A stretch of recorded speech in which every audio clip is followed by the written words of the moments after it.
Welcome to the next edition of Dirter's Headshot featuring the 2012 PSP Mid-Atlantic Open. The first match of Friday's coverage is between LA Infamous and LA Ironman. And here's your weather update from Tony. It's bright and sunny. It's in the mid-70s right now. Everything's going very well. We just played the Ironman in the Mud Bowl. Basically, a poured rain the entire match. Shorted up the scoreboards, all kinds of stuff. We got a couple of points, and then they pressed at the end, but we were kind of just all zoned up, trying to cross it up and run the time off. By first point, rain was pouring down. Infamous took the first point. I think then we took the next point. Then stuff just started going crazy. We blew the buzzer 1 point. Then there was a mechanical error. They blew the refs blew the buzzer, gave us a point. The refs stopped the game for about 35 minutes at a 3-1. They switched the score to 3-2 with Infamous having a penalty, and then they changed the score back down to 2-1. I think they put maybe 13 minutes back up on the clock. Grinded out some more long points after that. Infamous started trailing us, got up about 2-4 or 2-5, I think, to win the game. We just ran out of time. This game ends with LJ getting a major penalty for a hit on his hopper. Time runs out and Infamous takes this one 5-2.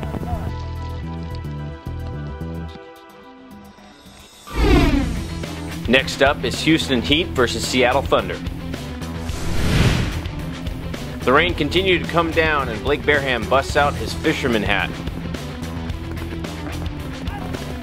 LJ tries to take him out, but instead gets a face full of Get some paintball.com. Win paintball guns, gear, and gift certificates for pennies on the dollar. Get some paintball.com. Yay. However, this would be the only point Thunder puts on the board. This morning we played Thunder in our first match of the day. The rain really picked up, got kind of crazy. It was really hard to see. Kind of had some long points, some methodical points. Right away it went back and forth. We won one, they won one. Then we started to pull away a little bit. Some really big plays, smart plays by Sam Monville, Chad George getting down the snake side, going through the middle. Yaya Boucher moving down the Dorito side really well for us. With the rain and how wet it was, it kind of got a little sloppy out there, and people oversliding their bunkers, making it really hard to see. But it was a good match, it was fun. Fedorov cleans off the last few Thunder players, and Heat takes this one 5-1.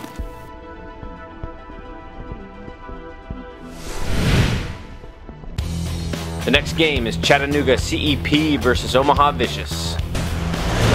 This started off as a close game, but once CEP got their typical major penalty, Vicious had all the momentum. We were making our G's off the break, we were getting to our spots, getting to our secondaries. We had a few minors between the first 4 points, and it was a tie game at 1-1 after the second point. Vicious gets a penalty, minor. The penalty is assessed, they go into the box. And as we finish off the point, 3 of our people are alive, 0 of the Vicious guys are alive. But there is 1 guy in the box. He comes out the box as we're trying to hang the flag, shoots one of our teammates, and he gets a spinning penalty, pulls a major, and we end up getting a neutral point. So it should have been either 2-2 or 2-1. We were up, at least a tie game. And from the major, they capitalized on it very well. Vicious is very good at capitalizing on penalties. And we continued to get 1 more minor through the point. We didn't have our shots on, it was rain, and our gun shot great, the paint shot great, the gear worked great, we didn't have it. Sherman gives Velarde something to think about, and Vicious takes this one 5-1.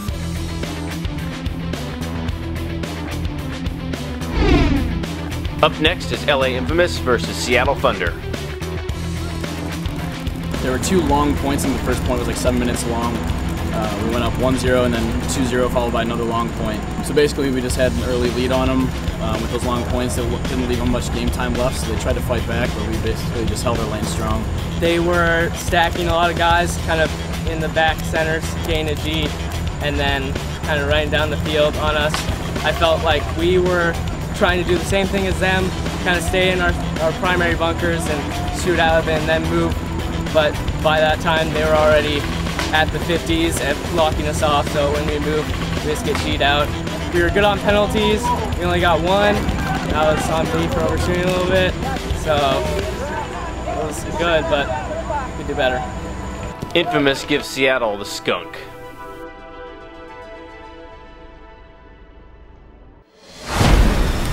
Welcome to the MKR section of RazaLife.com. The MKR is an elite level competition paintball jersey. Standard features of the MKR include crosshatch collarbone and shoulder padding, sleek accent piping, and our signature lay-flat collar. The MKR also features our gauntlet padding across the entire forearm and ergonomic padding on the upper arm and shoulder. The vented areas on the MKR help your body stay cool by releasing heat where you sweat the most, under your arms, sides, and down your back underneath your harness. The 1/4-inch padded half glove with the Lycra palm also comes standard on every MKR. And like every Raza jersey, there is plenty of space to lay spectacular artwork. Enjoy our Raza Label MKR collection, or make your own with our semi-custom and fully custom capabilities.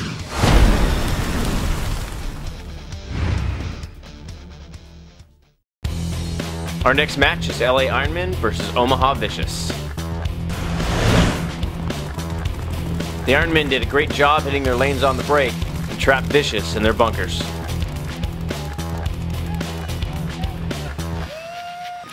Then Brian Bortle asks for a check to his face, and the situation goes from bad to worse. The last game we played Vicious, great match. They came out hard, holding down the lanes. It was really tough for us to get out wide and try to cut down the angles, but we ended up doing it and we won the game. It was a tough game for us. We had really good ideas on paper, but overall we just didn't execute, and they shot us a lot off break, so that really hurt us. But we got 2 more matches tomorrow. We went 1-1 today, so we're gonna come back strong. The Ironmen stomped Vicious in this one, 7-1. The last match of the morning set is between Houston Heat and Chattanooga CEP. Heat controlled this game from the start by getting field dominance and trapping CEP in their bunkers. Basically, it was the second match of the tournament. They pretty much just tried locking it up, and we just dug them out. Played aggressive and smart and just worked together as a team. It's Houston Heat paintball. So. Came out against Houston Heat, had a much better game plan, much better organization in the pits after our loss to Vicious. We felt like we played better. Obviously, the scoreboard didn't reflect that. 7-1 loss. We just got to keep working. Heat's a great team, and they capitalized on all of our mistakes, which were what we made on the field. We played penalty-free, which is good. So we're going to keep grinding until tomorrow. Despite being down by 4, CEP still shows some signs of life when Robbie Goldsmith shoots up a stumbling Sergey. However, Heat would go on to take the next 3 points and win this match 7-1.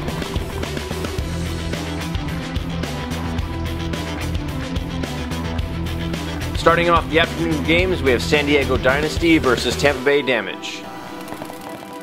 Let's just say Dynasty wasn't having a fun time in this game.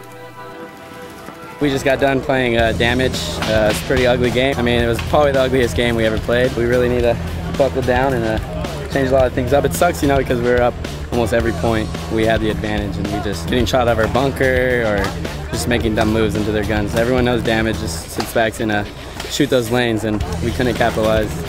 We took an unfortunate loss first game. First couple points or whatever, it seemed like it was pretty fair, 5-on-5. Nobody really shot a bunch of people off the top.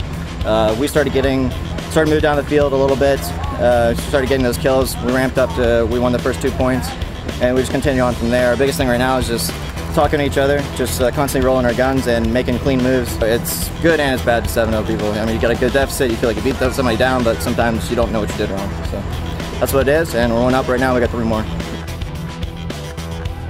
Dynasty gets skunked, 7-0. Next up, we have Moscow Red Legion versus Upton 187 Crew. The Red Legion got off to an early lead, but 187 Crew came fighting back and made this a very close match. We've got our first match against 187 Crew, and traditionally the match against those was not that easy. In that time we were leading, but then the youngsters of our team started to bring penalties. And it's extremely hard on this type of the field, when it's hard to shoot the break out of the break, when penalty really counts. It's really hard to play one squad. So we did it.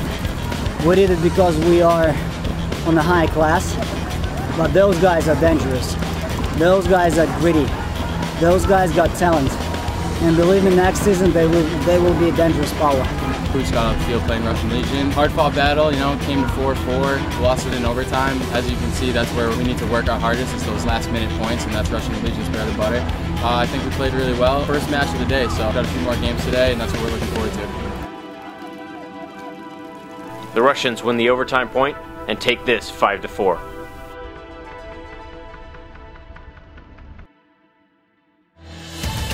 Oh, get out, sucker!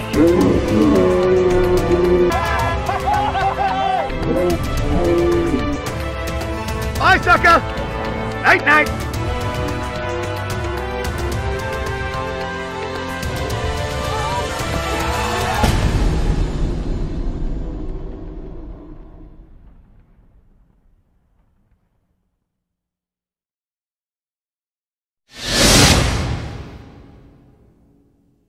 Next up, we have San Antonio X Factor versus Chicago Aftershock. This started off as a back and forth battle, but then X Factor took it away in the end. We were close, it was 4-3. Lost a couple bodies, got a late penalty, but they got a P side early. And then we stopped D side, then they started going up the snake side on us, and they took it from us. We just got done playing Chicago Aftershock.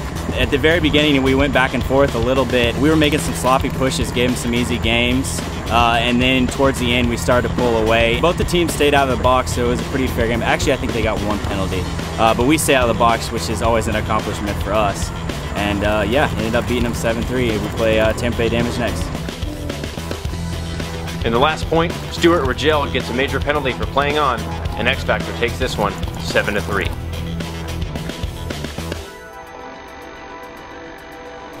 Next up, San Diego Dynasty versus Upton 187 crew. You know, we took a shellacking the first game, so we had to really change things up. The biggest thing for us was just changing our mentality. We knew we had to go out there, play smart, play long points, be willing to play long points, and we kind of set the pace with the first game. I think the first game was probably like 6 or 7 minutes long. We had 5 bodies alive for that whole time. We ended up closing it out. It was a really strong point, and we just kind of carried that through the match. 187 definitely played well. They brought a couple points back on us. They also played slow and smart and methodical, but at the end of the day, we just outlasted them. First 2 points, we went even with them, 1-1. They went up 2 points. We got 2 majors in the middle of the game. I got one for, playing on the snake, and Max got one for running through. Happens, they got a penalty. It's a tough game to lose. We needed to push the game at the end there. It was 4-2 with like minute 10 left. We needed to get a quick point. They stuck with their guns, held it down for a while. Couldn't move up the field. We really needed a point there, and then once they held it off to like 20 seconds, that was pretty much it. Dynasty takes this one 4-2. Next up, we have Tampa Bay Damage versus San Antonio X Factor. We just played Damage in a really hard-fought battle. They went up on us 3-0, and we had to dig deep to get even a little bit of momentum.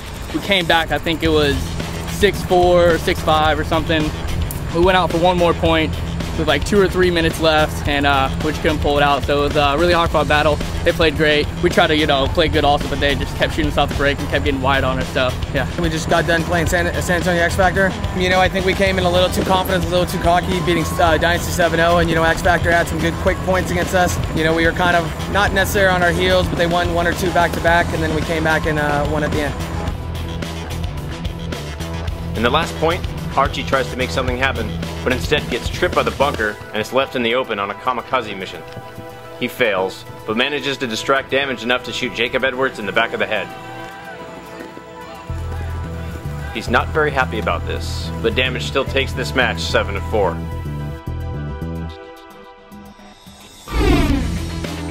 Our last match of the day is Moscow Red Legion versus Chicago Aftershock. So we just got finished playing Aftershock. They do love to run, these guys, and we knew that, and so we set up our game plans to shoot wide and lock their guys in the centre. We used the middle of the field, we used the pins and the tall cakes to shoot out wide off the break. Seemed to be getting the G's off the break, contain them in the centre, and then slowly edging them out. They came out, it was a 7-2 game. Started out kind of slow, kind of closer. We started giving it to them, trying to take it down the snake side a little harder. They were able to close it out. A couple guys in the back on our team were trying, push up, hold it down, but they were able to close us out and have stronger guns. near the end, we still kept trying to push, try some different game plans, try to show them what's up. They gave it to them, they won, but you know, we're coming in. In the last point, Marcelo cleans out the field, and the Russians take this one 7-2.